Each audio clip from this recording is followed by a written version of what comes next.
Hello and welcome to Alchemy Radio, where the only thing we ask of you is that you keep an open mind. Today's guest is British author David Icke, who has written 20 books and travelled to over 55 countries since 1990. His books reveal how a hidden hand is behind world-changing events like the attacks of 9/11 and the manufactured wars in the Middle East. As part of a mass mind manipulation technique he is dubbed Problem Reaction Solution. While being controversial and often heavily attacked, David Icke has driven on with his unrelenting investigation into subject areas that others don't dare touch. He reveals information that has been kept from a dumbed-down population and has allowed the establishment to treat them as nothing more than slaves to a sinister hidden agenda. David Icke, you're extremely welcome to Alchemy Radio. How are you today? I'm good, John. I'm very good. I've just been out for a very long walk, well, a long walk for me anyway, and me body's willing, or the spirit's willing, and my body's just about finished it, so I'll use my mind now. My body's sitting in this chair and needs to, I tell you. Well, that's all we ask of you, and what better way to prepare yourself, I suppose, for an interview. David, tell us a little bit about your background as well, because there will be listeners who won't be overly familiar with you. Yes, no one's overly familiar with me. I was a guy brought up on a council estate in Leicester, and from very early on in my childhood I wanted to be a footballer, so that was my goal. Well, it would be, and I was a goalkeeper, and people were telling me, "Oh, you know, not many people become professional footballers, so you know, what are you really going to do, basically?" And I always said I'm going to be a footballer. And I left school at 15, never took any exams, went to be a footballer, and played for Coventry City and one or two others. But from the age of 15 and a half, my left knee started to swell up for no reason, then other joints did. It turned out I had rheumatoid arthritis. So at the age of 21, my career ended, and I'd always been interested in journalism, writing, and so that's what I went into. And I was trying to get a job on a newspaper somewhere in the country, having left school at 15. The nearest I went to university was playing for Oxford United for 3 months, and it was like, you must be joking, but I got a job on a weekly paper, funnily enough, in Leicestershire, that was just about read by the people that wrote it. Not many people more than that. You know, it would have been on a life support machine if it had been human in terms of its circulation. Right. But the funny thing is, once you get in, people stop asking you about your education qualifications. It's ridiculous. And I went on to work for independent radio and BBC television. And then towards the end of the 90s, well, actually the 80s rather, and actually more like the middle of the 80s, I started to get very interested in the environment and what we were doing, and I got into politics eventually, trying to make a difference, and became national spokesman for the Green Party. It was ludicrously quick time. You have to pinch yourself. Yeah. And then the big thing was, that changed my life completely, was I went through if you might call it a spiritual awakening. I'm not talking religion here, my goodness me, God save us from religion, but I'm talking a totally new way of looking at life. And I started on a journey in about 1990, though it really started in 89, and I've been going on ever since. And I've been to 55 countries. I've spoken in most of them, and the rest were researching. And it's led me on a journey that has opened up the world to me in the most extraordinary way, both about the nature of reality itself and also about the forces behind those that appear to be in power in the world that are really in power. And there's a reason why in countries all over the world, whether you vote for this party or that party, the same agenda, the same things keep unfolding. For instance, Tony Blair brought massive Big Brother legislation in during his 10 years. Gordon Brown followed it up, and then Cameron came in saying, we must roll back the Big Brother state. And once he got in, he's been Big Brother on steroids. And this is the same with Obama, following Bush. Oh, no, he's anti-war, well, like Icke is, and away he goes doing the Bush thing on steroids. So, all this this research, this traveling, this amazing synchronicity and coincidences in my life over the last nearly quarter of a century now have led me to this information, which I put together in what I call an exercise in dot connecting. And you realize that what appears on the face of it to be completely unconnected subjects, periods, whether historical or present day, people, events, all of it that seem to be unconnected actually are fundamentally connected. And it's not a series of dots, it's not a series of strands that you uncover, it's actually strands in the same tapestry, and the world becomes much more explainable in terms of current world events. What's happened in Ireland with the financial crash and the euro and all that stuff, all can be explained once you realize what the big picture is. And that's the fascinating thing about your work. The first of your books that I read was The Biggest Secret, David, and I was really struck by the breadth and how all-encompassing that was as a single book, because it touched on so much of the geopolitical situation, and it went right back in time to ancient cultures and myths and legends, that kind of thing. But that was really only the tip of the iceberg in terms of the knowledge that you've managed to uncover at this stage. So you're talking about things from, as you say, you're dot connecting. So you could talk about something on a spiritual level on one hand, and you could talk about Tony Blair on the other hand, and the dots do connect. So I guess, when for you did things start to really make sense, or pieces of the jigsaw puzzle start to fall into place once you embarked on this journey of research and, I suppose, awakening, if you want to call it that? Well, I mean, the analogy of the jigsaw, John, is very apt, because it's been like being handed pieces in a puzzle. And, you know, when you are doing a jigsaw puzzle, I guess people have different ways of doing it, but what I used to do is to look for the straight pieces, and the straight pieces then give you the frame in which you then start adding the other pieces, and the more pieces you add, the clearer the picture becomes, so you can actually see where the later pieces go much easier than the earlier ones. And that's what it's been like. And for me, the real pennies began to drop once I saw symbolically the straight pieces, the frame. Because when you say a few people, and compared with 7 billion plus, it is a tiny few people, are actually controlling the direction of world events and the direction of human society, the question immediately comes, and it's understandable, is it's impossible. A few people couldn't control and direct the lives of 7 billion. I mean, the numbers don't add up. Mm-hmm. But once you realize how they do it, and when you realize that, you realize actually it's actually quite straightforward, the way that it's possible to do this, then you start to see how it's possible. And once you see how it's possible, then you can start to go deeper into who's behind it and why and where they've come from. This is where you go into the historical part of it. Where has this force come from that is behind world events today and has been throughout known human history? And where do they want to take us? That's the other part of it. And that's why, you know, when I talk at events like Wembley Arena on the 27th of October, I'm going to be talking for 9 hours in an event lasting something like 12. It's because there are 4 sections, and it's going to be more deep down the rabbit hole than ever before, because you're continually learning more and understanding more. And in many ways, it becomes simpler the more you know, because you can see how they do it. And it's about the nature of reality, which is fundamental. We have to understand that, because the nature of reality, this solid world that we get indoctrinated to believe in, is not the understanding of the forces, the networks, the families that are behind this. They understand the nature of the reality that we're experiencing, which isn't solid. I mean, quantum physics has known that for a while. It's actually illusory, which means it's much more fluid and can be changed and manipulated in a much more fundamental way.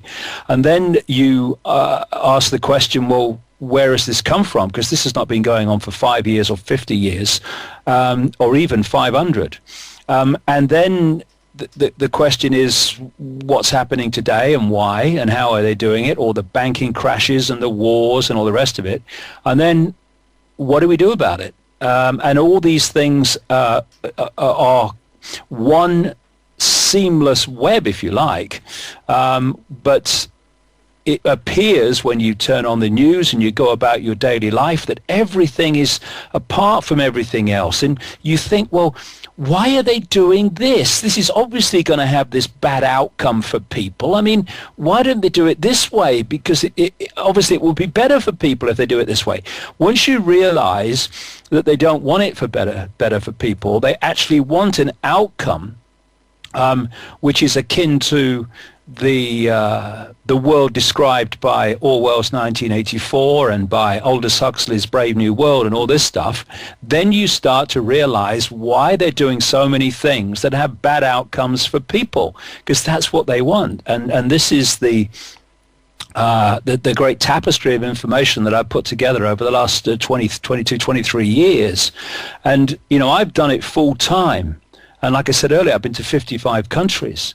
That's what it takes to uncover this. So what chance has anybody got of doing that when they go and, work a job for a living for their family, like 5 or more days a week, come home tired, they have their tea, they watch a bit of telly and go to bed and get up and the whole thing starts again. What chance have they got of unpicking this? None.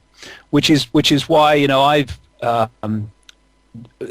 dedicated my life. I mean, I work 12, 15 hours a day on this, almost 6, sometimes 7 days a week, to actually using that time to connect these dots that other people are going about their daily lives simply don't have the time to do. But David, let's take those people then, okay? Who I'm John, and I'm sitting in my 2 up, 2 down in Carlow, and I like watching the game on TV and maybe a bit of X Factor, and I go to work 9 to 5 because I'm lucky enough still to have a job. I know what the world is about. It's about knuckling down, and fine, we're in straitened times now, but we just got to put up with that, don't we? And I know that I've got my 5 senses and that's my reality, and you just take the lot that's presented to you. Is that not what life is about, David? Well, the foundation of the whole suppression of humanity is to sell us from cradle to grave a false self-identity. If you had 7 billion people plus who realized that their name and their job and their family history and their life story were not who they were, but what they were experiencing, and who they were was an expression of an infinite, limitless awareness that is having that experience, then trying to control, suppress, and herd 7 billion people in that level of self-awareness would be, well, it'd be a joke. Don't even start. Where you're going to start? Impossible. Yeah. So this conspiracy, fundamental bottom line, before we could go into any detail about banking scams and political scams and engineered wars, is to make this infinite awareness so programmed, so capture its point of attention and self-identity that it believes it is Ethel Jones. I work down the store. I was born in Dublin in 1948. I went to this Catholic school, and then I got myself a job, and then I got married, and I'm just little me. I'm just Joe Public. I have no power. Then if you program someone into that self-identity, then you put lots of people like that together, and you can control them, and you can manipulate them, and you can herd them, and you can direct them in the way you want them to go, and you can do it without challenge or effective challenge, because the people you're targeting have been convinced they have no power to challenge you anyway. Indeed, because they're so head down trying to survive because of the way you've orchestrated the economic system, they have not had time to lift their head and look around and go, So that's what's going on. So they don't even know you exist, never mind what you're doing. Yeah. And this is the life story of billions of people, generation after generation after generation. And I've used the key word there, survival. And you can add to survival capturing attention.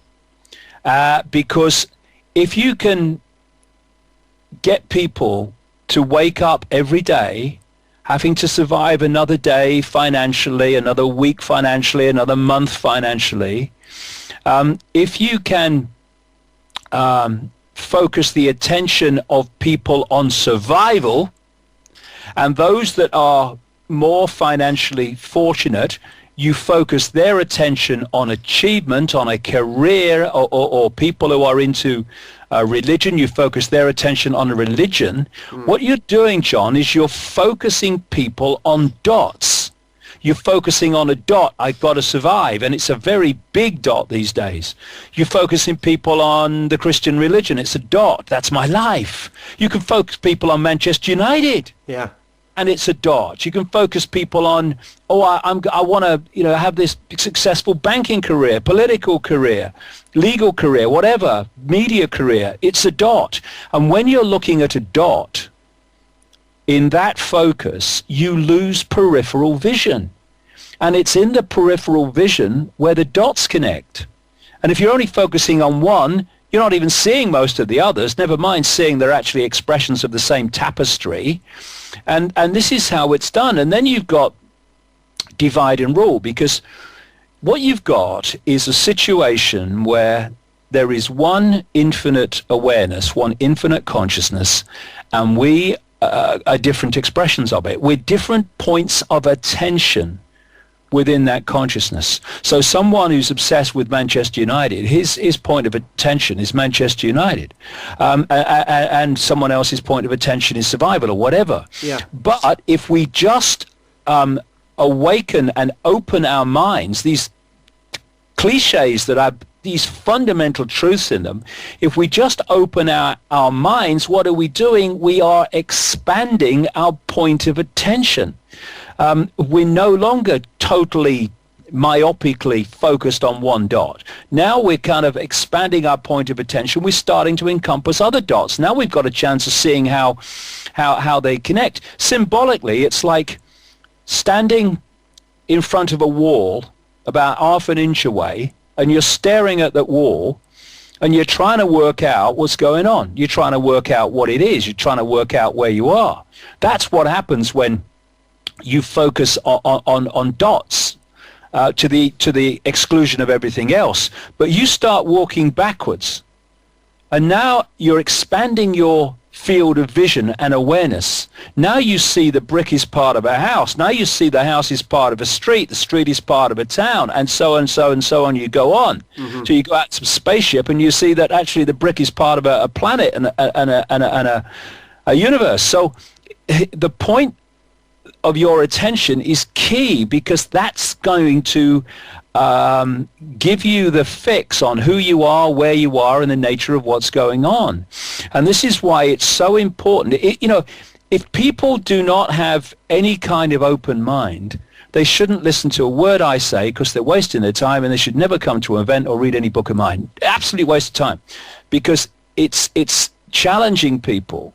Not saying you must believe this, but it's challenging people to encompass a greater view of everything, to see how the dots connect. And when you do, for instance, let's take a topical subject. There's a financial situation in Ireland. Mm-hmm. On the face of it, it's a dot.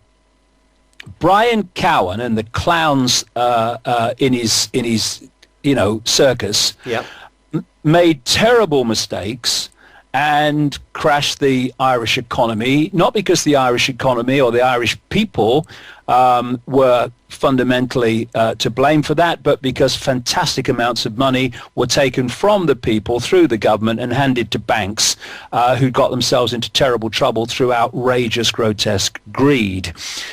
Then in come the IMF and the European Union, and they say, we'll bail you out, but you have to take this package of things that you have to do.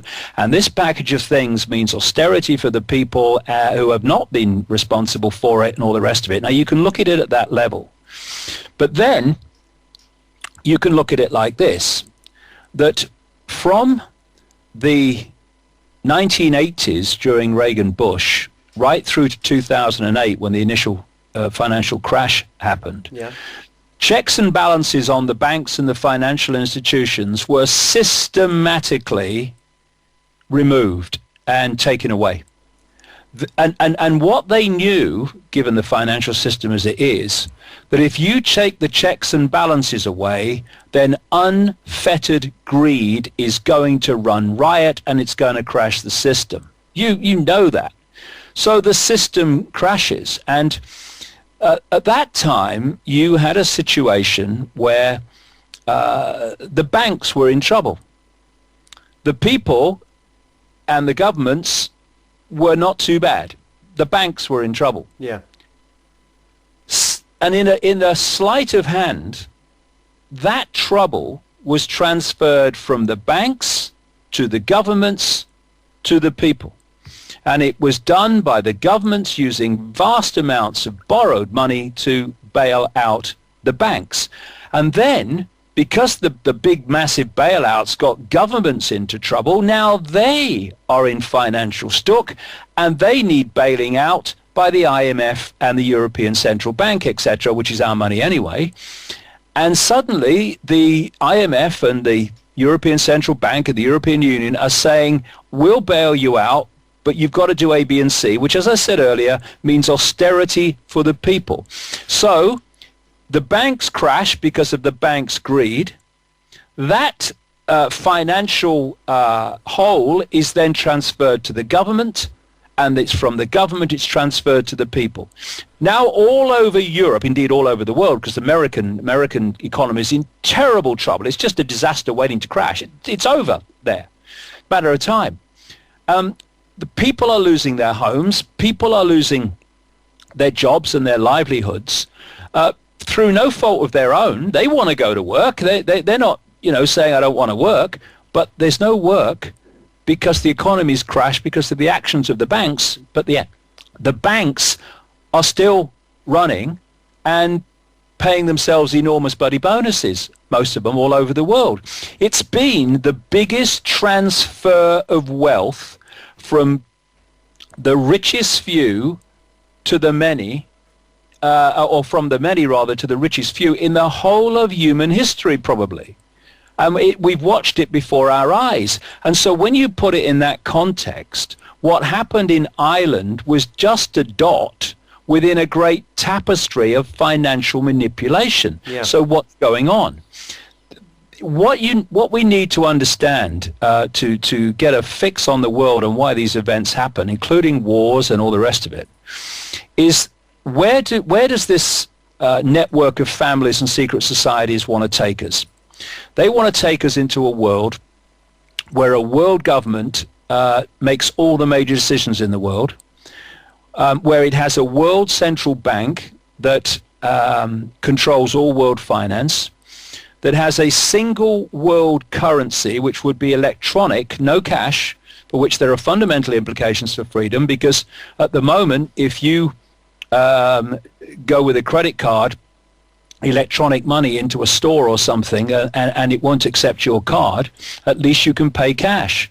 When they take cash out of circulation and there's one single electronic currency, which is where they want, and cash is going out of circulation so fast, then when that machine says no to your electronic money, there is no alternative to purchase except barter. That's the idea, control.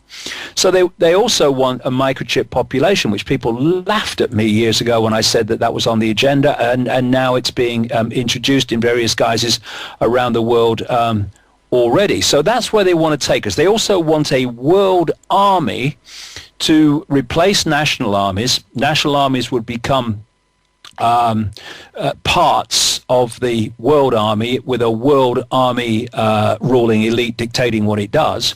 And the world army is designed to impose the will of the world government on any country, community or region that does not want to take its diktats. Now, we have a world government already in a de facto form, and it's called the international community, the United Nations Security Council, the G8, and all the rest of it. And we have a de facto world army imposing its will called NATO. And so you have a situation where they pass some, oh no, this Gaddafi, oh no, he's a terrible man, and all that stuff. So send the boys in. The world army goes in to impose the will of the world government upon Libya, upon Iraq, upon all these other countries. That's happening now in more and more extreme stages, because it's where they want to take us. So that's where they want to take us. So in terms of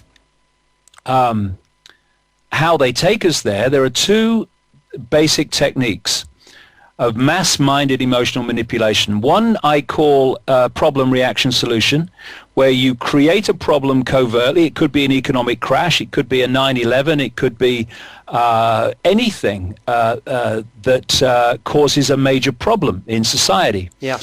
You then tell the people the version of that problem that you want them to believe. It's not the truth, because you've covertly created it yourself, but you tell the people it was because of this, that, or some guy with a beard in a cave in Afghanistan that all this happened. Mm-hmm. And what you're looking for at stage 2 of problem, reaction, solution is a reaction, a response from the public to the manufactured problem. You're looking for fear, you're looking for outrage, and you're looking for something must be done, what are they going to do about it? At which point you, who've covertly created the problem, got that reaction, then offer the solutions to the problems you have created. And the other technique is what I call the totalitarian tiptoe. I'm going to describe the European Union here. Okay. You start at stage A, and you know you're going to Z. But you know if you go from A to Z too quickly, the change is going to be so great that people are going to look up from the game shows and the football, and they're going to say, what the heck's going on? So you go from A to Z as quickly as you can, but not so quickly as to alert too many people that there's a pattern and a direction here. This is how the European Union became the centralized fascist communist dictatorship that essentially is now, a centralized bureaucracy, after starting out as it's just a free trade area, nothing to worry about, it's good for jobs and all the rest of it. And when you look at some of the people that started the European Union, like the Frenchman Jean Monnet, who was a frontman for the House of Rothschild, they are massively involved. They are.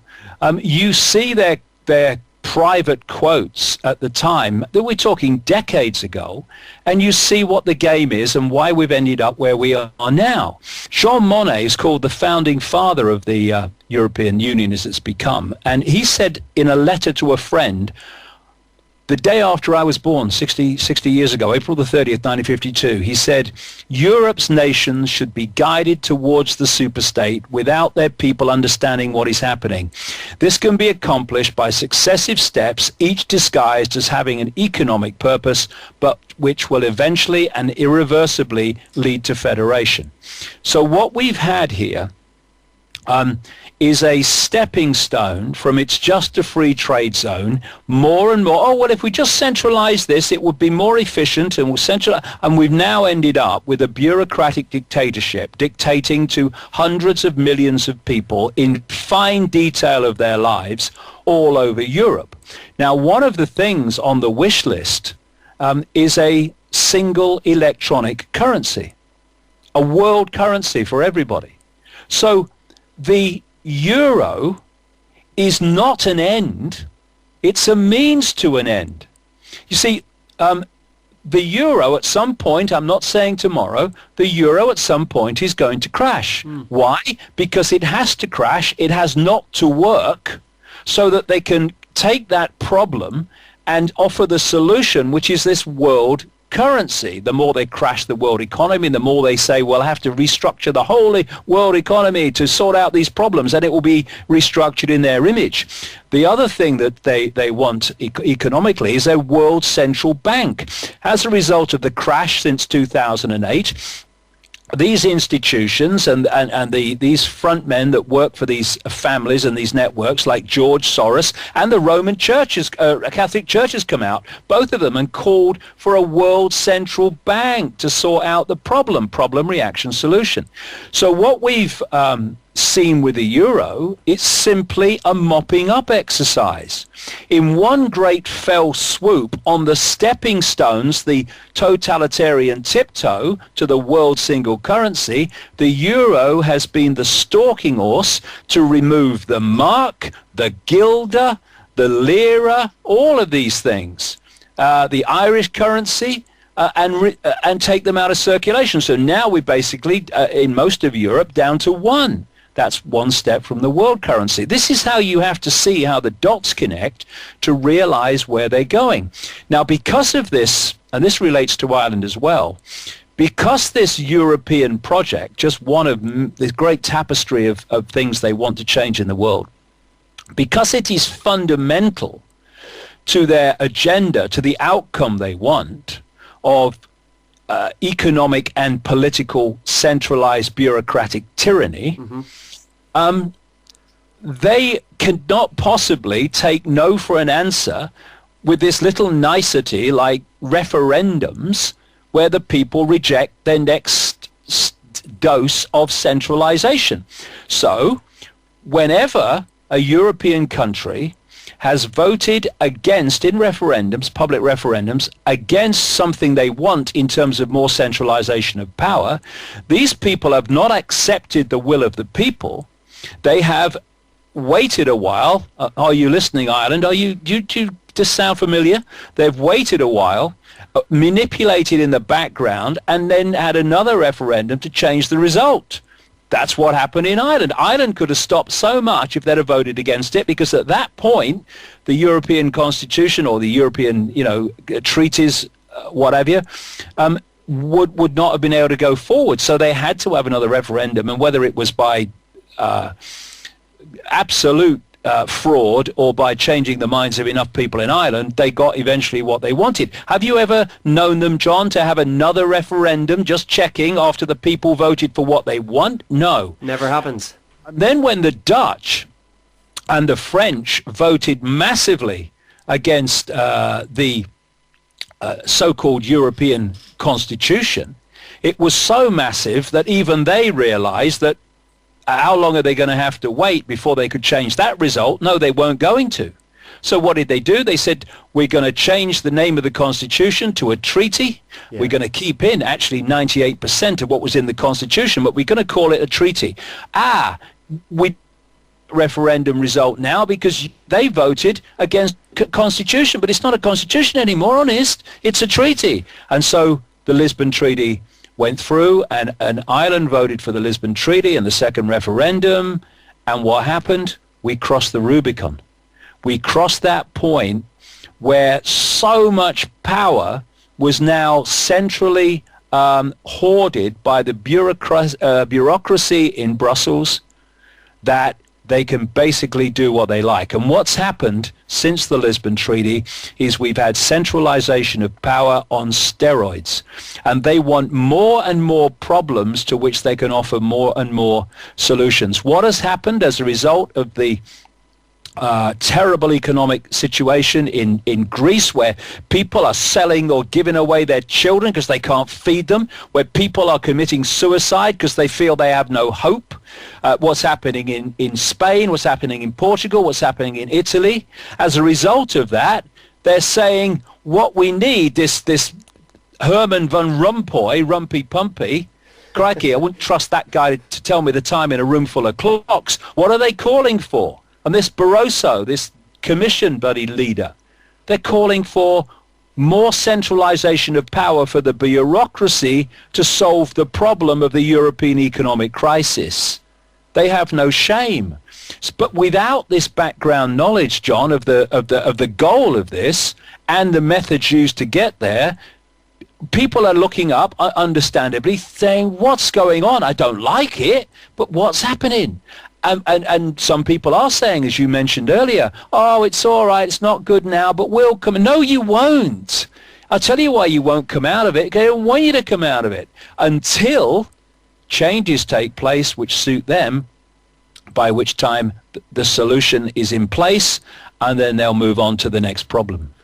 And that kind of leads me on, David. I mean, we speak about the cause and effect, but there's also another why, and I suppose it's more a who than why, because as I look at the news every day, and it doesn't matter what my source of news happens to be, there are a number of states or governments that seem to be able to act with impunity, such as the US or Britain, for that matter. There's also an elephant in the room, and to my mind that's Israel, because I can't understand how a country like Israel can, for example, get away with their nuclear policy while they'll shite from a height on Iran, for example, and they're backed all the while by the US government. So we're talking geopolitics here, but does it go beyond that, or are we talking about big business and big business only, or the power of government? Surely it goes deeper than that again, does it? Oh, very much so. And like I say, this has not been going on for 5 minutes. It might help if I explain how the whole thing came about, really, as briefly as I can. This goes back thousands of years to families that came out of the Middle East, places like ancient Sumer and Babylon, Egypt. Babylon is the land we now call Iraq, Mesopotamia. And they moved up into Rome. They became the Roman Empire, or the rulers of the Roman Empire. And they became the royal and aristocratic families of Northern Europe. And they ruled by royal and aristocratic dictatorship. There came a point where these bloodline, the divine right of kings and all that is all part of it, were facing a rebellion from people who had had enough of royal dictatorship. And there was this massive sleight of hand where the royal dictatorships either disappeared or apparently lost power, like the British royal family and all that stuff, like hell they have, if you look at the power they have in the background. And they were replaced by the dark suits of politicians and bankers and industrialists and corporations. But they were the same bloodlines.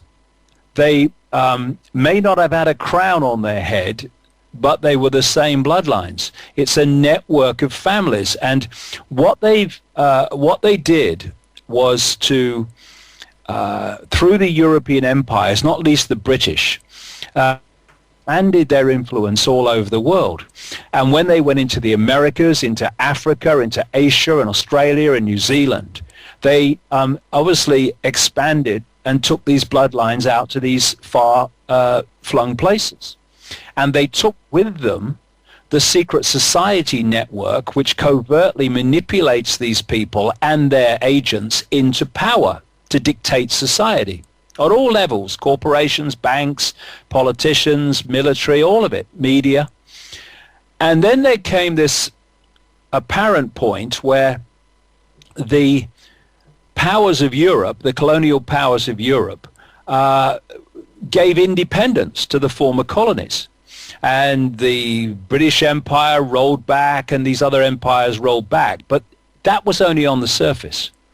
What happened is, what was left out in these former colonies, as they claim to be, was the bloodline under different names, doesn't go under one name, multiple names, and the secret society networks that manipulated them into power. They stayed there. And they've gone on controlling those countries ever since, in line with a global agenda. And what they've created is a secret society version of a transnational corporation. If you take someone like McDonald's or anyone, these transnational corporations, if you go into a McDonald's anywhere in the world, in any country in the world, you're going into basically the same McDonald's. Yeah. It's a global image. It's a global way of doing things, and it's dictated globally. It's dictated from the center that all this is done the same. You have in each country the McDonald's of that country, and they work to a blueprint dictated from the headquarters. And woe betide if they, move off from it. What these network of families have done is created a global version using secret societies. So the center of this web, the headquarters, if you like, is in Europe. It's in places like the City of London, Paris, Berlin, Rome, Belgium, Brussels, and it dictates the global agenda, the way it's going to move. To a certain extent, it's in the United States, yes, but not as much as you'd think. In so many ways, the United States is the diversion. You look to the United States as the big bad one behind it, and in terms of firing the guns, it is. But a lot of the guns are actually loaded in Europe covertly, not least in Britain, in London. Mm-hmm. By the governments, but by the secret society center that's based in places like London and Rome.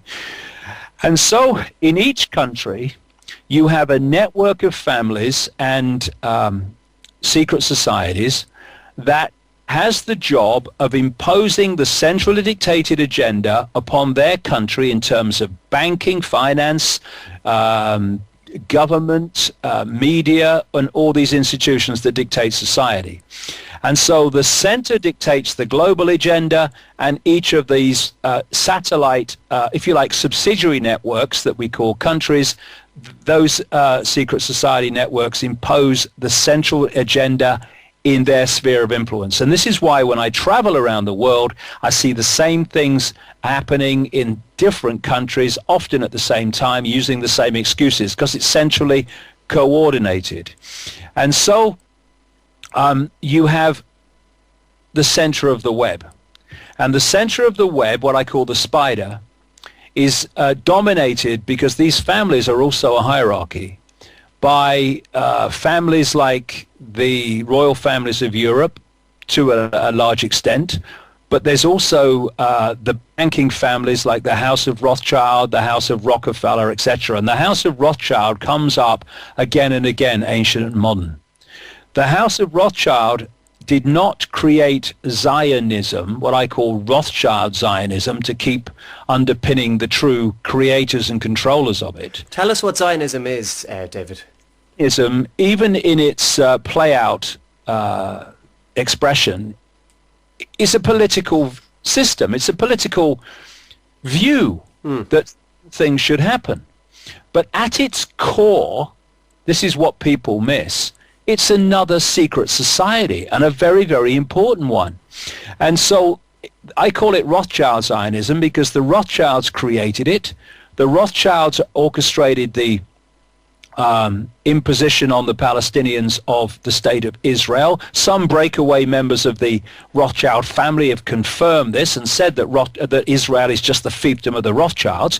I mean, it's no good, people saying, oh, it's all the Jewish people, it's the Israelis. You've got 400,000 Israelis on the streets of Israel protesting about their financial plight. You've Israelis, Jewish people in Israel recently who've actually committed suicide by setting themselves alight in protest at the economic plight of Israelis. See, this is the point. The hierarchy in Israel answers to the spider, not to the people of Israel. It answers to the spider. The hierarchy that runs America answers to the spider. The hierarchy of Britain answers to the spider. The hierarchy of Ireland answers to the spider. That's why Brian Cowen acted in the way he did. Any decent man with an ounce of decency left would have walked away from the mess that he created with his mates. I say not by accident either, personally. Yeah. He would have said, I've created this mess. I'm walking away to let someone sort it out. No, he said, I won't resign until the austerity program and the situation agreements with the IMF, etc., are in place. Why? Because there was a danger that if he came out, someone might come in and say, we're not doing it. And you're dead right, because this astonished a lot of people in Ireland at the time, the gall of him, because he was, well, pretty much the most maligned man at the time in Ireland because of what was going on.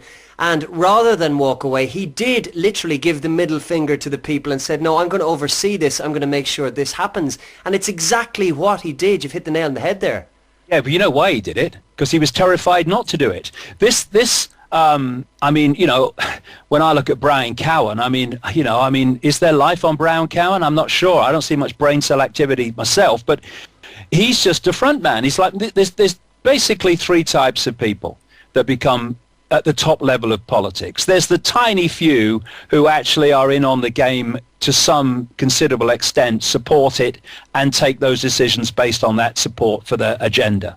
There's the second one that is compromised in endless ways and therefore is terrified of doing anything except doing what they're told by those in the shadows, because they know that if they don't, then what they've got to hide is coming out. So many are in that situation.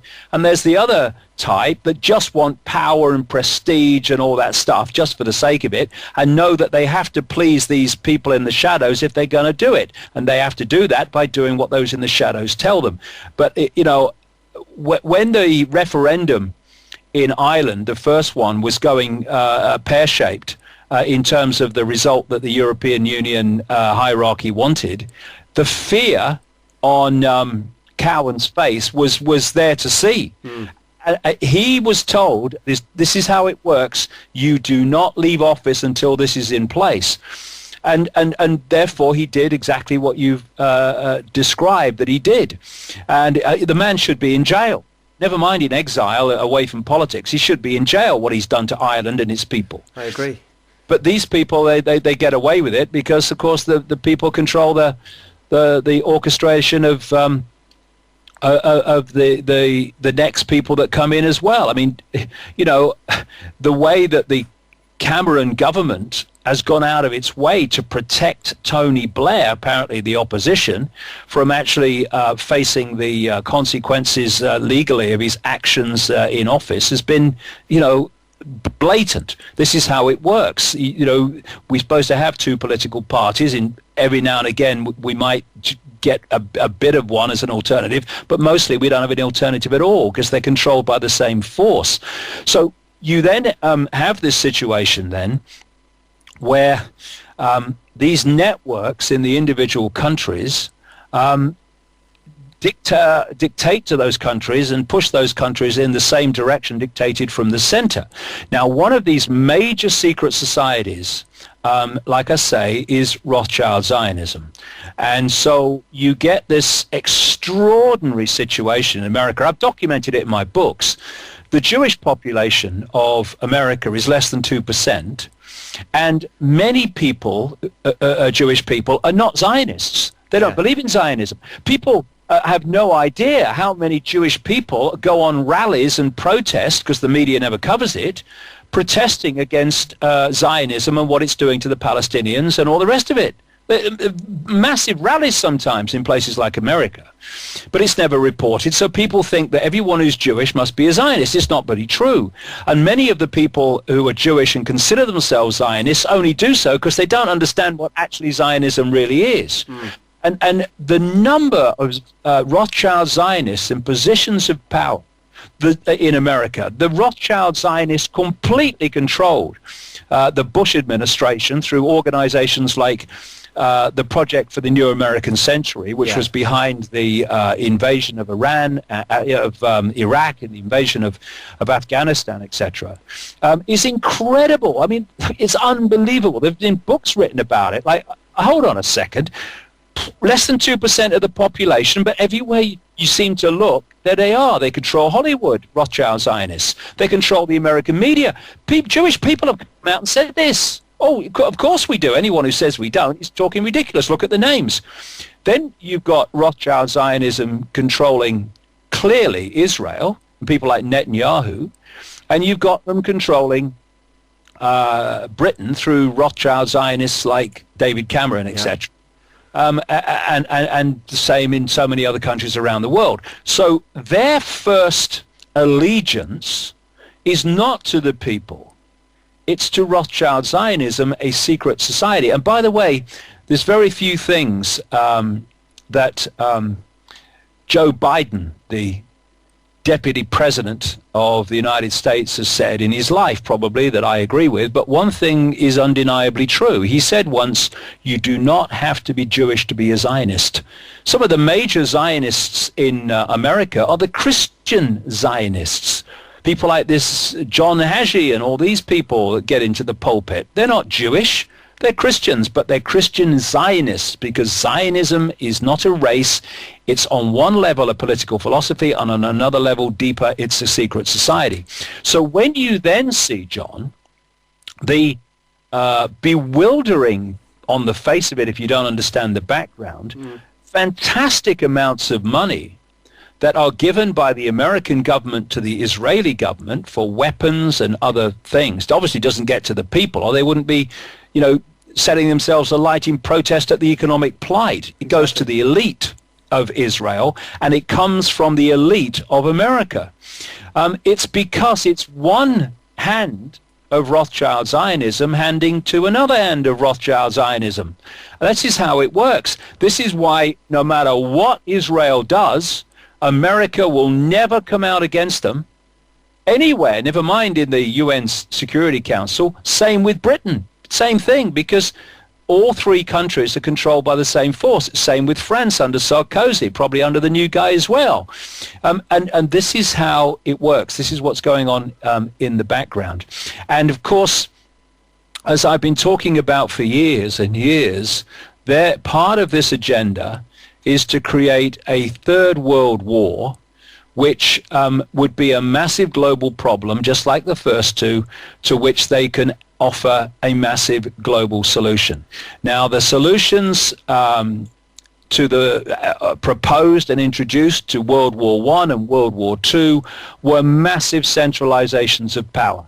After the First World War, we had the League of Nations. That didn't quite work. They have a Second World War. They have its successor, the United Nations, which is a stalking horse for world government. They have the IMF, the Bretton Woods agreement, which became the World Bank and all that stuff. And all these centralized global bodies came as a result of the problem-reaction solution of world wars. What they want is a third world war to complete that process. And there was a letter written by a man called Albert Pike, who was an infamous frontman for this global network. He was one of the most famous and lauded Freemasons in America. And he wrote a letter to another agent, if you like, called Giuseppe Mazzini, obviously Italian, in 1871.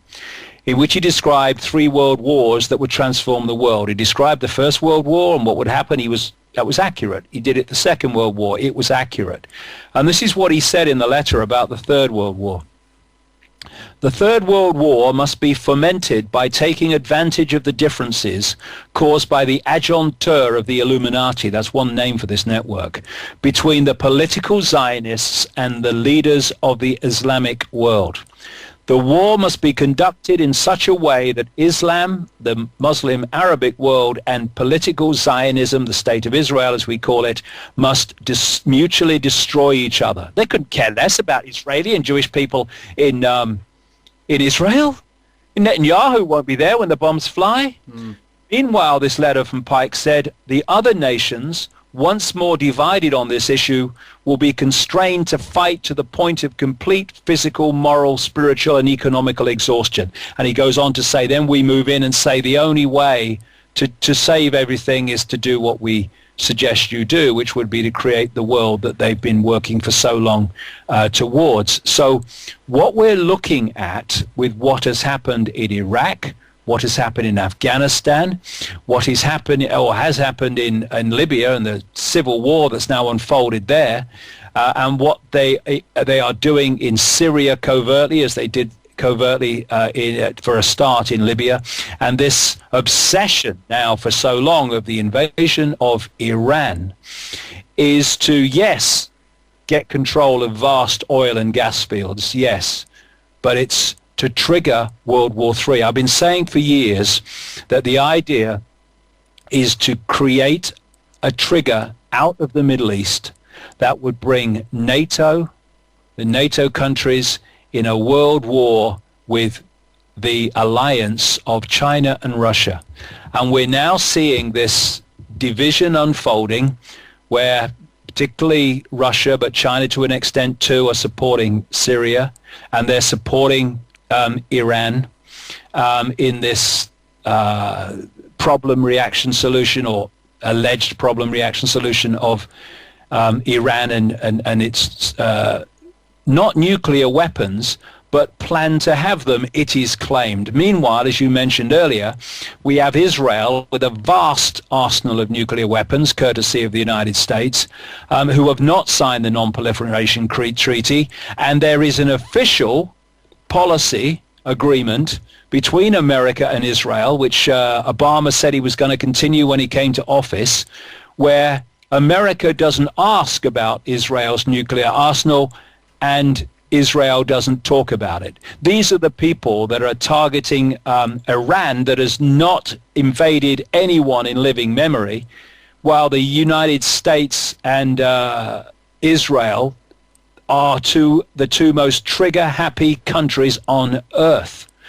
And so what we're looking at is a plan to pick off country after country across northern Africa and the Middle and Near East. And the general or the military leader who was involved in NATO's attack on the former Yugoslavia, etc., a guy called General Wesley Clark, said in a television interview in America in 2007, remember that, 2007, and what's happened since then, he said that he was told immediately after 9/11, in September 2001, that a coup had been plotted by Dick Cheney, Donald Rumsfeld, Paul Wolfowitz, and what he called half a dozen other collaborators from the Project for the New American Century. And this plot included the invasion of Iraq. This was immediately after 9/11, before Iraq's even nearly mentioned.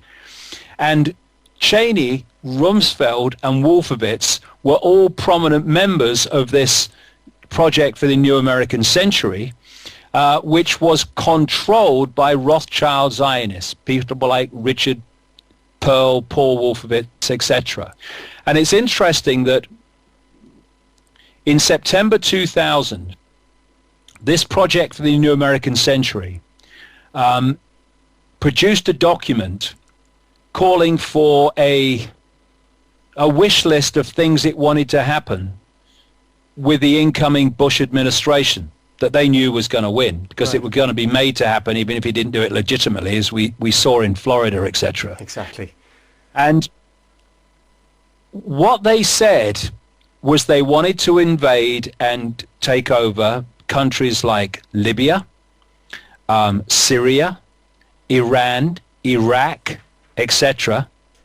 And they said, here's the quote, they said in this document a year before 9/11, the process of transformation, this wish list they wanted to introduce, is likely to be a long one, absent some catastrophic and catalyzing event like a new Pearl Harbor. 1 year later to the month, these people were in power, officially and unofficially, in the Bush administration. And we had 9/11, which is what George Bush called at the time our Pearl Harbor. Exactly. Result of that, this process of transformation in this document has unfolded before our eyes, and it continues to, justified by a war on terrorism when the terrorists are those that are pressing for the war on terrorism. And so going back to Wesley Clark, he said that immediately after 9/11 he was told about this coup and the invasion of Iraq.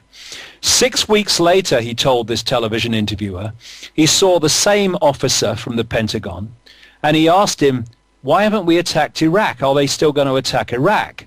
And the officer said, he said to him, sir, it's worse than that. The officer, he said, pulled up a piece of paper off his desk and said, I just got this memo from the Secretary of Defense's office. It says we're going to attack and destroy the governments in 7 countries in 5 years. We're going to start with Iraq, and then we're going to move on to Syria, Lebanon, Libya, Somalia, Sudan, and Iran. Clark said in the interview that the aim of the plot was, quote, they wanted us to destabilize the Middle East, turn it upside down, and make it under our control. That is what we're seeing. But of course, they can't just come out and say that, so they have to find a different excuse for each country. Yeah. So what they did with Afghanistan was to say it was Taliban are not letting us have bin Laden, and bin Laden was behind it. Absolute lie, but because of that, we're going in. Then, because there's another version of problem, reaction, solution, and that's what I call no problem, reaction, solution. When there's not a real problem, you just give the people the belief that there is. So we had Blair and Bush, weapons of mass destruction, they can hit British targets in 45 minutes, and all this nonsense, these lies. They knew, Clark said, we was told immediately after 9/11 they're going to invade Iraq. And Blair and Bush are saying right up to when they invaded in 2003, oh no, we're still trying to find a way out. This is why David Kelly was murdered. Exactly, yeah. Suicide. He was murdered because he knew they were telling lies, and he had a public profile suddenly as a result of what happened in his interview with the BBC correspondent. So, they have to find an excuse. The excuse was invent one. Weapons of mass destruction. They go in, they slaughter, they kill and maim in excess of 1 million civilians. And they go in and they're still there because they control the country now. And then you go to Libya. What we need Libya, what we're going to do now. So what they do is this, and they've done the same in Syria. I've put all this in my last book, Remember Who You Are. First of all, they arm, fund, and train people to go into Libya as rebels. They then get the rebels with this arsenal they're given, and it was funneled to them through Qatar. It actually came out at one point. Qatar is another state of the United States, and see, they want democracy everywhere, but they're not bothered about Qatar or Bahrain, are they? No, because they do what they're bloody told. And so they then get these rebels, alleged, made up, to start attacking government targets. At this point, the media are saying nothing about this. The Libyan authorities, and I'm not, saying, Gaddafi's, an angelic being. No, but would people rather live in the Libya before or now? No question, given what's happening in Libya. It's horrific. And when the Libyan government troops reacted to these attacks, that's when the media came in. Gaddafi's killing his own people. And so we had this, what was it? Resolution 1973 at the UN Security Council. That's right. That was just a no-fly zone and all that stuff. There was nothing in it about pepper bombing whole cities of civilians, but NATO go in, the de facto world army, and they splatter the place. Then, well, if it worked once, it will work again. We're going to do the same in Syria. And that's why it's been well documented. People that were Libyan rebels then moved to Syria, and now they're Syrian rebels. And they're doing the same thing. They start killing government troops and attacking government targets. Nothing said. Stum quiet. Then the government responded, Assad's killing his own people, and off we go again. Mark II. Now they have to find a way of attacking Iran. And Iran have attacked no one in living memory. So how do we do this? Well, haven't they got a nuclear power? We'll say it, they're building nuclear weapons. And so that's the excuse they're using. But because of what's gone before, especially Iraq, people are not buying it to the same extent, and they're finding it more difficult. There's no question in my mind that their agenda's timescale meant they would be in Iraq by now.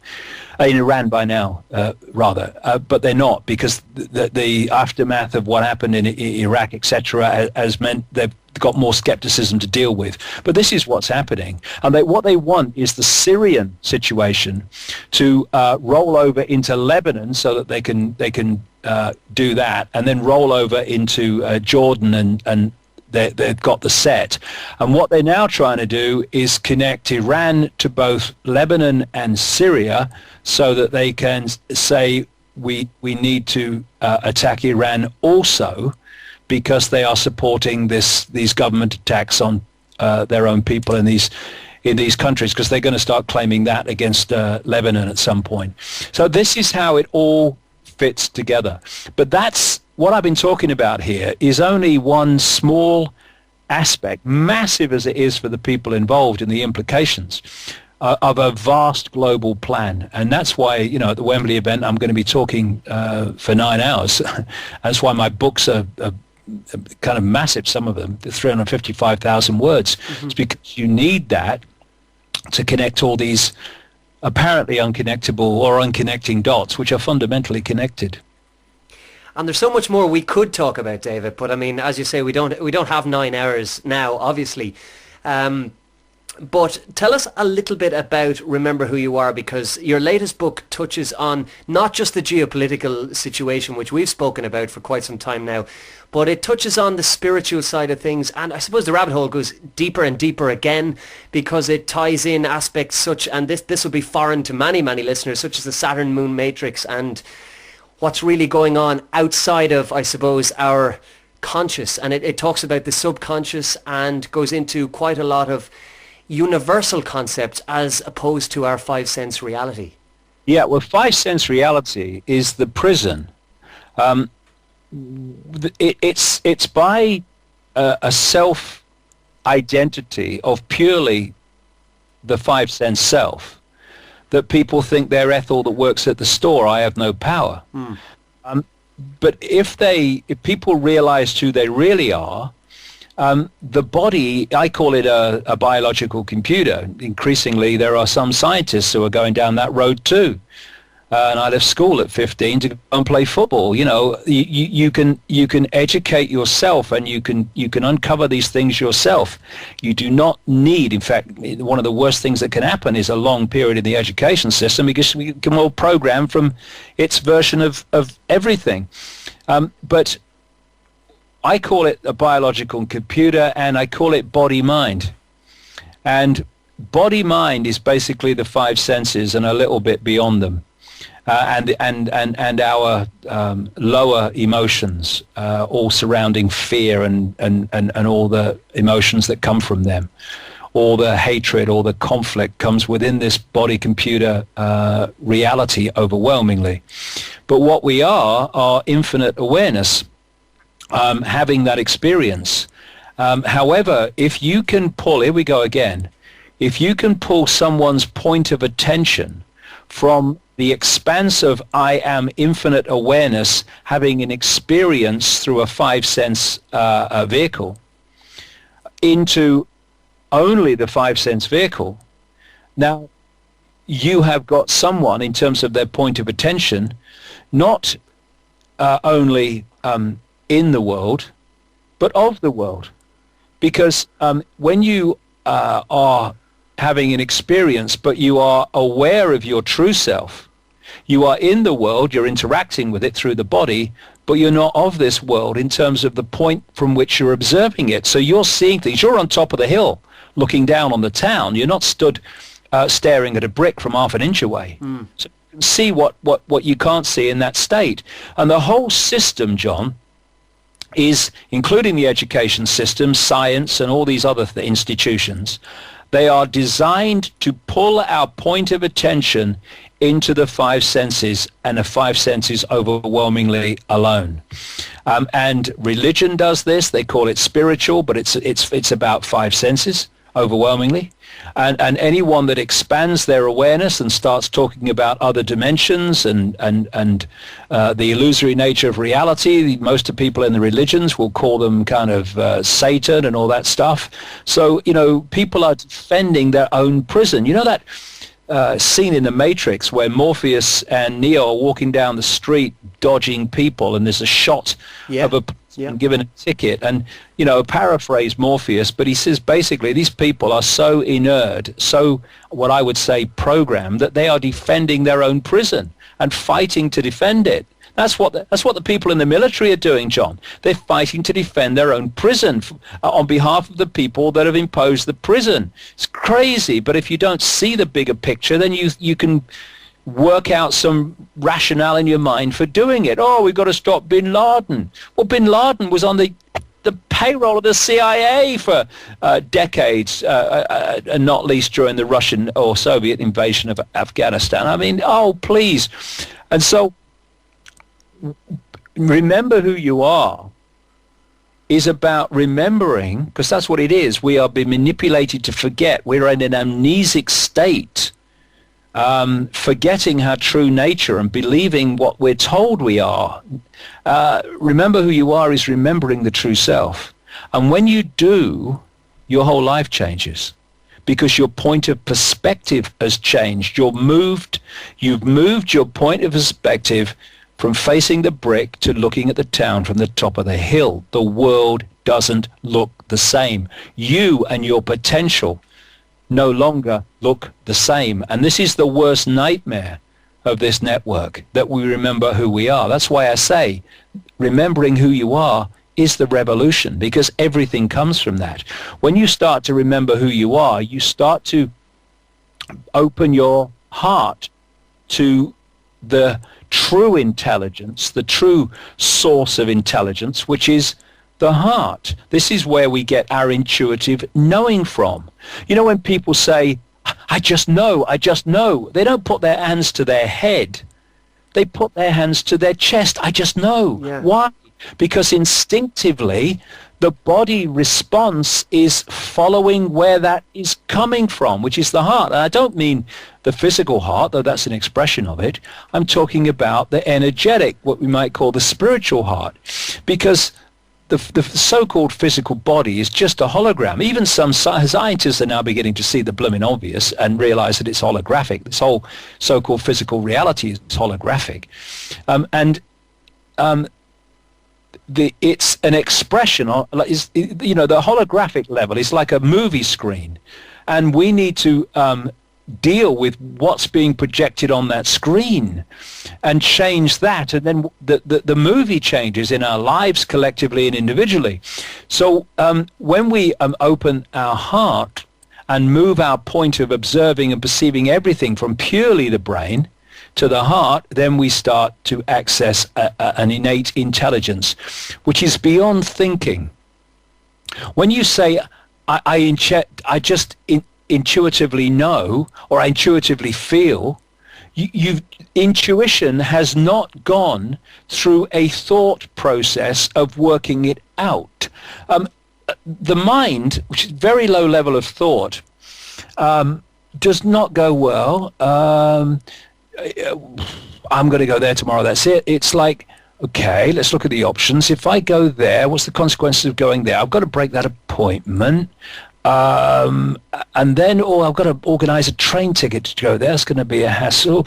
No, it goes through this process of thought, whereas intuition says, I just know I've got to be there tomorrow. I know it. And it goes there. And when it goes there, in my experience anyway, there's something happens as a result of following that intuition, which is helpful to your life and your understanding and everything, which you would not have gleaned had you gone with a head that said, nah, it's too much hassle, I'm not going.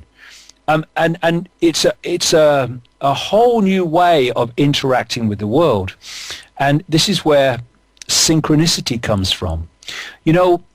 Carl Jung, the Swiss psychiatrist, talked about synchronicity, where people call it, in another way, amazing coincidence. You'll never guess, mate, who was there when I got there. You'll never guess, just as I got there, this happened. It was unbelievable. That's synchronicity. And synchronicity goes into overdrive when we get the head out of the way, not completely, but we put it in its place and we go with our intuition. Because when people start to do that, a life of no coincidence, synchronicity, becomes a life of constant coincidence, synchronicity, because you are getting the block out of their way. Oh no, I've made an appointment to be there tomorrow. I can't go there. You got that out of the way, which is blocking the flow that you go with to make these synchronistic, amazing coincidences happen, and you flow with them. The intuition goes, I don't care. If I have got an appointment, I gotta be there tomorrow. I know it. Yeah. Then life ceases to be a drudge and something to survive, and it starts to become an adventure, because you're letting the adventure happen. Because the mind, as opposed to what I call the greater self, which I call consciousness, it's like a computer. It likes everything in its place. It don't like things to change much. Oh, we always have fish on Friday. Why? Well, we've always had fish on Friday. We'll have it on a Thursday, mate. Just give yourself a chance to break out of it. That is what stops synchronicity happening in your life. But when you get that out the way and you go with your heart, your knowing, then your life starts to change. That is what they are terrified of. They are terrified of mavericks. And who are mavericks? Mavericks are people that go with their heart, and they don't know what they're going to do next, never mind anybody else. And these families that are behind this are incredibly robotic. They're incredibly computer-like and software-like. And not only are they terrified of mavericks, because they know that that's a level that they can't access, a level of awareness, a level of potential they can't access. They don't understand mavericks because they don't have the ability to free flow like that. And if you look at society, John, and increasingly it's going more and more like that all the time, it is an expression of their state of being. They're obsessed with hierarchy. They're obsessed with structure and rules and regulations and all the rest of it. If you look at ritual, repeating ritual, if you look at the British royal family, which are a genetic expression of these bloodlines and their network, all that pomp and ceremony, all that stuff where they're in the same palace in a different part of the country at the same time every year. They're up in Balmoral now, I suppose. It's their time in Balmoral. Yeah. And now we're having the changing of the guard at this time. Oh no, not that time, this time. And all this ritual that goes on in royal weddings and all this stuff, that is absolute classic expressions of their mentality, where everything has to run like clockwork and everything has to be structured and everything's hierarchical. You know this thing where after the Queen's Jubilee, Diamond Jubilee, the Queen announced that William's wife, Kate Middleton, now has to curtsy to the daughters of Prince Andrew because the Queen has just realigned the order of hierarchy. So you curtsy at her and he bows at you and all that stuff.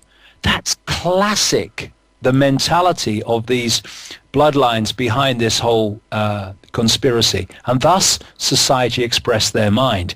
And what are they doing all the time? Through things like political correctness, which is absolutely their creation through an organization called the Frankfurt School that came out of the Rothschilds, the Rothschild dynasts in Frankfurt, and then moved to eventually California, from where, of course, political correctness overwhelmingly came out of.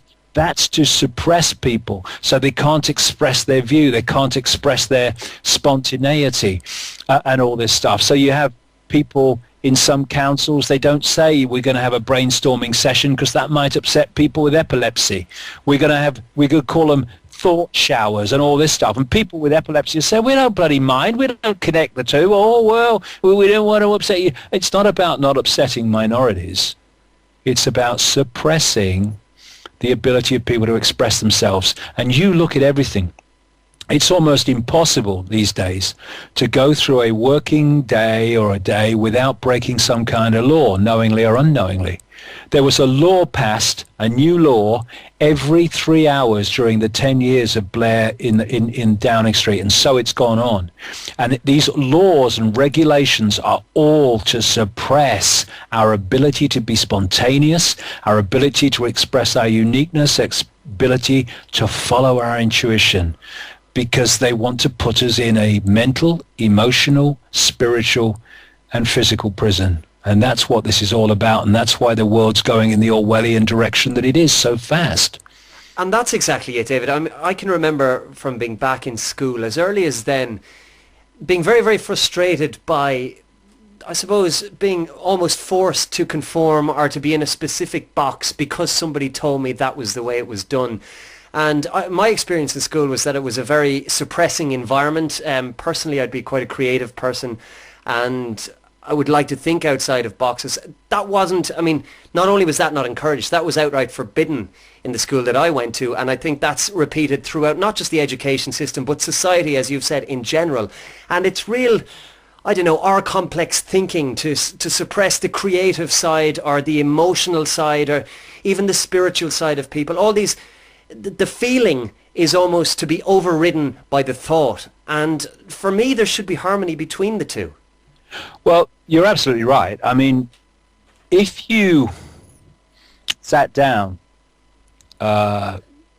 many decades ago now and said, how do we take spontaneous children full of wonder about the world with endless potential, how do we take those children and turn them into the adults that we need to run and people our system of conformity and control? You would say, well, if we could get them away from the parents as early as possible and put them under our control, being told our version of reality and our version of who they are for decades from being a small child, and we will reward them if they tell the exam paper what we've told them to believe, and we will punish them if they don't with not passing.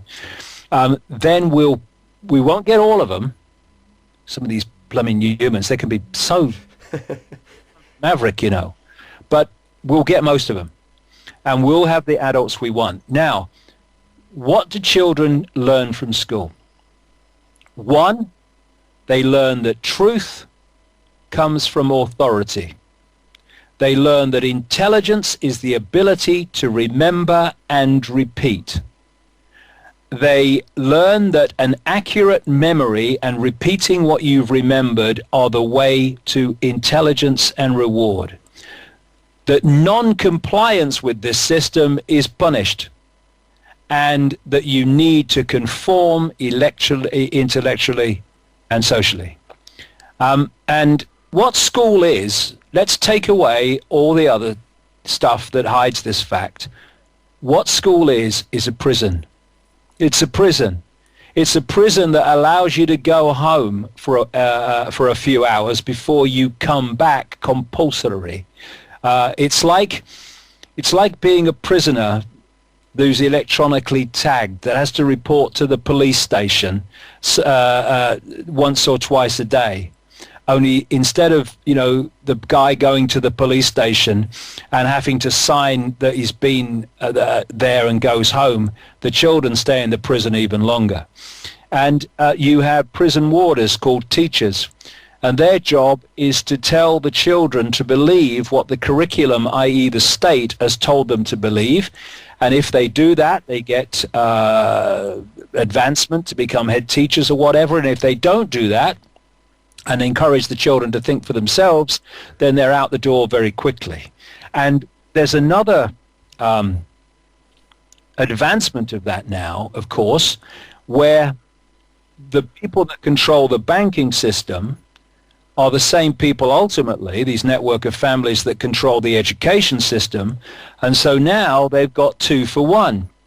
They've got young people going into virtually lifelong debt to pay for their own programming at university on money lent to them by the banks. And because by the time they leave, they are a mortgage amount in debt, then have to serve the system and do the system's bidding if they are going to earn the money to pay the system back for their programming. This is how far we've gone. And I say to young people, what are you going to university for? What are you going to university for? Okay, there's some things that I want to be this, I want to be that, I have to go to university. I understand that. But why are so many people going to university? Oh, well, that's what you do, innit? You go to university. But why are you going? What course are you going to take? Well, I've not decided yet. Well, why are you going then? You know, I left school at 15. You know, I've written 20 books. I've spoken to people all over the world about these very complex subjects, not because I'm super intelligent, but because I've educated myself in my time on my terms. Exactly. The system's terms. And I don't owe the banks a penny in paying for my education. Not a penny. You can do it yourself. Don't listen to the system when it tells you you must do this, and this is the way it is. You go to school, you pass exams, and then you go to university. Don't tell them. Or don't accept that when they tell you that. Go your own way. Express your own uniqueness. Be the only you, not a clone of everybody else, and a system that can only control us en masse if we're all clone-like and sheep-like. Well, I think if people take nothing else from our chat here today, David, that is the crux of what they should really take on board, because, as you say, we are all expressions of the universe experiencing ourselves at the moment. So, for example, I'm not necessarily John Gibbons or what people would perceive as John Gibbons. I'm just the universe, I suppose, experiencing some time as the entity known as John Gibbons. And I think we lose sight of what it is we truly are and what we can be. And that ties in with the title of your book, Remember Who You Are, because when I began my own journey not so long ago, maybe 3 or 4 years ago, I was a completely different person to the person I am now, and nobody else made me who I am now. I did it myself, and will continue to do so as long as I'm experiencing this journey, I suppose.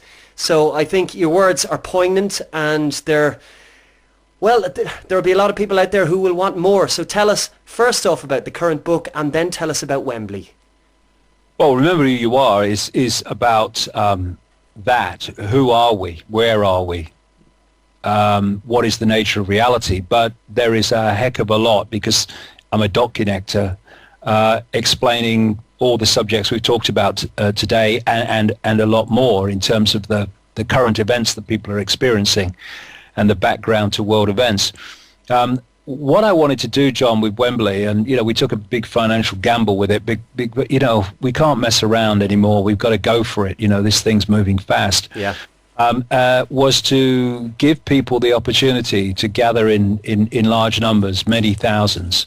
We've got 5,500 seats, to make a statement that something's happening here. Something's changing. People are starting to look at life in a different way, and they're even going to listen to that nutter and what's going on, and also to say we're not having it anymore. We're not having this suppression and this manipulation anymore. And also, when you get together thousands of people together with open minds, I can tell you from doing it all over the world, the energy that's generated is absolutely fantastic. Yeah. And that doesn't go nowhere, it goes out. When you put something into the energy field, it can affect large numbers of people who pick that up. People think that there is empty space between us, but that's only from the 5 sense level of perception, what we call visible light, which is a tiny, tiny band of frequency, which is the only frequency band that we can see with our eyes or decode with our eyes. But actually, if you go deeper into the energy field, there is an energetic sea, a universal field that is connecting all of us. And at that level, this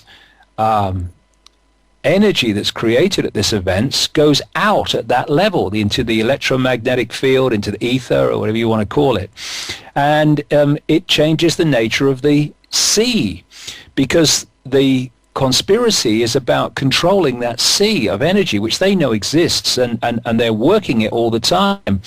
They want to fill that sea with low vibrational human emotion, fear, anger, hatred, conflict. Because if it's a simple question: how do you affect all the fish at the same time? You affect the sea, and then you affect all the fish because they're swimming in it. Well, we're moving around all the time in this energetic sea, this electromagnetic field, and what some people call the ether beyond it. And therefore, the nature of that sea impacts upon us. When you go into a house where there's been an enormous amount of negative things, maybe murders and all the rest of it, you go in there and people go, "Oh, I don't like this. It's horrible. I want to leave here. Oh, I don't like it." What they're doing is picking up the, quote, atmosphere. And what is the atmosphere? It is the thought, the mental and emotional energy in the energetic field where they are. When you go to a football match and there's a big crowd, people say, "Oh, the hairs on my neck stood up." Well, what is that? That's generated by an electromagnetic field, which is generated by the excitement of the crowd. And it's in this electromagnetic level and beyond energetically that this whole conspiracy is orchestrated. What we see is just the movie screen of that orchestration, that energetic level. And so when we go on protests with anger and hatred about those we're protesting against, understandable as that is in places like Greece, we are actually adding to the field of low vibrational, distorted emotion that we want to fill the energy field with. And again, when you open your heart, you stop doing that. It doesn't mean you run away and you don't stand up. You stand up more, because one thing that the heart doesn't have is fear. Heart will always do what it knows to be right, not what it thinks is right for it in the moment. The brain does that. And therefore, an event like Wembley can have an enormous impact, even on the global energy field. And I'm not kidding, because the Earth is interpenetrated and circled with a vast network of energetic force lines. Some people call them ley lines. Other people call them meridian lines. The Chinese call them dragon lines, etc. And where a lot of these lines cross, a massive vortex is thrown up of energy, which if you can impact upon that vortex, that change goes out down the lines through which the energy is spinning from the vortex, and impacts upon the energy field of the Earth in general, therefore the sea we're living in. And London is a major center of this global grid. That's a key, and so is Rome, and that's why these families build their main centers on these Earth energetic major points. This is why the Olympics was in London at this time, following on from the Diamond Jubilee of the Queen, when there was lots of ritual and massive crowds in London and all the rest of it. And the opening and closing ceremonies, won't go into them now, it's a program in itself, but they were orchestrated to play the energy. For instance, I'm talking about focuses of attention.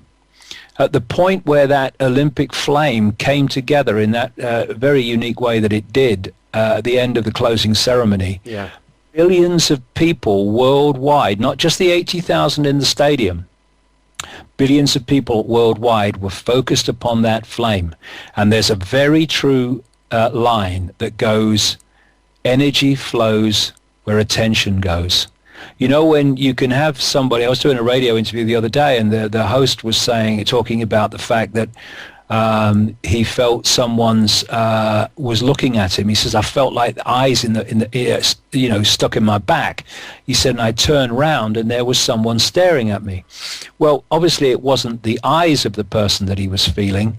It was the person's focus of attention, which takes an energetic form, and thus you feel it within your energetic field. It comes through to the conscious if you like, senses, and you think someone's looking at me, and you turn around. This is where so much of this so-called paranormal and all this other stuff comes from. It comes from information entering at the electromagnetic level and coming through to the conscious mind. And you think, well, where did that come from? It came out of nowhere. It didn't. It came into the conscious mind from the electromagnetic level. And I think it could even be argued, David, that there is no such thing as paranormal. There's just what we are aware of and what we're not aware of, because everybody experiences these things, which means they're normal to me. The paranormal, John, as it's called, takes us into those levels that awaken us. That is why the system has marginalized the normal that they don't want people to know about, and they call it the paranormal, and blood, gore, suffering are the norm. The normal. I say to people, do you think this world is sane? Yeah. Well, please, call me insane. Because if you think I'm sane, I've got such a problem. How can we be happy about being called sane by a world that's clinically insane?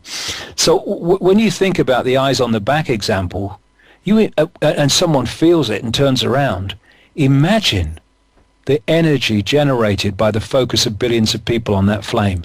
Now, on the electromagnetic level, on the deeper level beyond that of non-form energy, they trawl at, because they know what they're doing.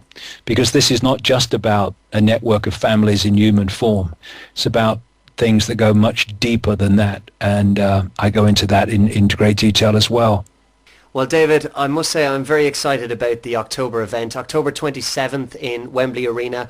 Tickets available on ticketmaster.co.uk. And, of course, people can get your books through your site, davidicke.com. That's correct, yeah? Right, yeah. David Icke, I have the power, you have the power, we have the power. Thanks for joining me. No doubt we shall speak again.